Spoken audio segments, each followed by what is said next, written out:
Hello बच्चों, let's read this question. So this question says, which of the following process is adiabatic? Adiabatic. Okay, option A is melting of ice. Option B is bursting of tire. Option C is motion of piston of an engine with constant speed. Okay, option D is our none of this. Okay, तो चलिए बच्चों अब हम इस question को start करते हैं।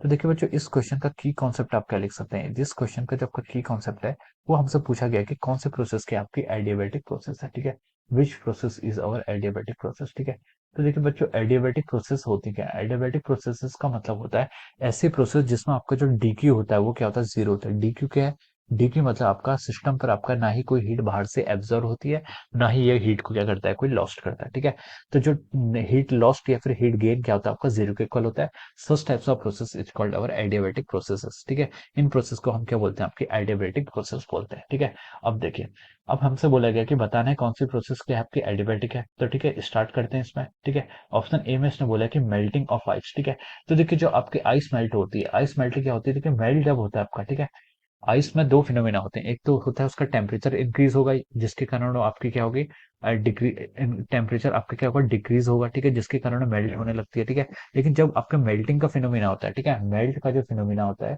ये आपका क्या होता है, लेटेंट हीट पर डिपेंड करता है। ठीक है, मेल्टिंग का फिनोमेना किस पर डिपेंड करता है, आपका लेटेंट हीट पर। और लेटेंट हीट जो होता है वो आपका किसी फिक्स टेम्परेचर कांस्टेंट पर डिफाइन होती है। ठीक है, तो जो आपकी मेल्टिंग ऑफ आइस है this is example of our isothermal process. ठीक है, नॉट एडियाबैटिक। ठीक है, तो ये आपका क्या हो जाएगा, रॉन्ग हो जाएगा। ठीक है, ये क्या मेल्टिंग ऑफ आइस के आपका आइसोथर्मल का एग्जांपल है। ठीक है, बी में इसने बोला कि बस्टिंग ऑफ टायर। ठीक है, टायर का फटना। देखिए जो टायर होता है, टायर फटता क्यों बेसिकली, टायर क्या करता है, देखिए टायर जो आपका होता है ये आपको मान लीजिए टायर है, हम जैसे टायर क्या करता है, मूव करता है किसी सरफेस के ऊपर। ठीक है, टायर मूव करता है तो इसमें क्या होता है, फ्रिक्शन या फिर कोई बाहर से एयर रेजिस्टेंस के कारण क्या होता है, इसके अंदर क्या हो जाता है, धीरे धीरे इस ये अपने क्या करता है, जो फ्रिक्शनल एनर्जी होती है या फिर ये इसके कारण जो यहाँ पर इससे ग्राउंड के कारण जो मोशन होता है इसके कारण इसके जो टायर के अंदर क्या होती है, आपकी थर्मल एनर्जी जनरेट होने लग जाती है, इंक्रीज होने लग जाती है। ठीक है, अब देखिए ये एडियाबैटिक प्रोसेस कैसा है। ठीक है, जो बस्टिंग ऑफ टायर होता है वो एक इंस्टेंट पर ही एडियाबैटिक रहता है, बाकी टाइम पर वो एडियाबैटिक नहीं है। ठीक है, वो क्या रहता है, सिर्फ एक एट ए पर्टिकुलर इंस्टेंट जब वो फटता है तभी वो आपका एडियाबैटिक वाला प्रोसेस रहता है। ठीक है, वो और प्रोसेस बहुत ही स्मॉल टाइम इंटरवल के लिए होती है। जो आपके एडियाबैटिक जब उसका जो फटना होता है वो क्या होता है, डेल्टी, वो बहुत ही स्मॉल टाइम होता है, अप्रोक्सीमेटली जीरो के इक्वल होता है। ठीक है, वेरी इनफाइनेटसिमल टाइम पे वो फट जाता है और उसके अंदर जितनी भी गैसेस होती हैं वो क्या होती है, सारी बाहर निकल जाती हैं। ठीक है, तो देखिए फ्रिक्शन या फिर किसी अदर रीजन के कारण इसके अंदर जो आपका टेम्परेचर होता है, ठीक है, गैसेस का जो टायर होता है, टायर के अंदर क्या गैसेस है। ठीक है,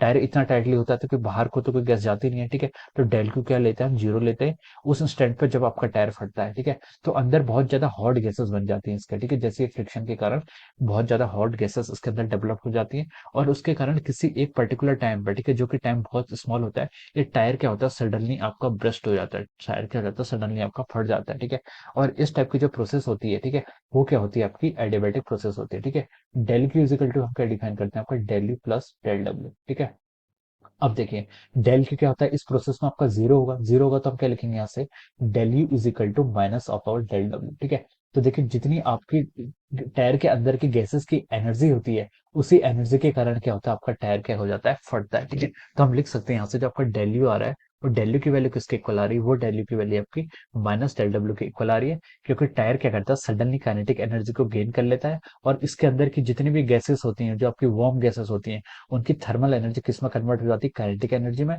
और उसके अंदर का जो टेम्परेचर होता है वो एकदम से क्या हो जाता है, पूरा गिर जाता है। ठीक है, temperature falls suddenly at a particular time. तो इस टाइप की जो आपकी रिएक्शंस होती है, रिएक्शंस या फिर हम इसको क्या बोल सकते हैं, एडियाबैटिक प्रोसेस बोलते हैं। इस टाइप के प्रोसेस को क्या बोलते हैं, आपका एडियाबैटिक प्रोसेस बोलते हैं।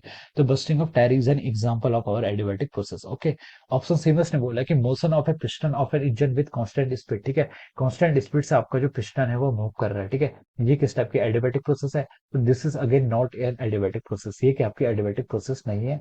डी में बोला कि नन ऑफ दिस, तो ये भी आपका रॉन्ग हो जाएगा। ओके, तो इसके करस्पॉन्डिंग जो आपका राइट आंसर आ रहा है we can say that right answer is the bursting of tyre. ठीक है, या फिर हम बोल सकते हैं आपको option B is the correct answer. ठीक है, लिख लिया आपने यहाँ से, option B is correct answer of this question. ठीक है, ऑप्शन बी क्या इसका राइट आंसर हो जाएगा। Okay, so I hope you all understood this concept. All the best and thank you.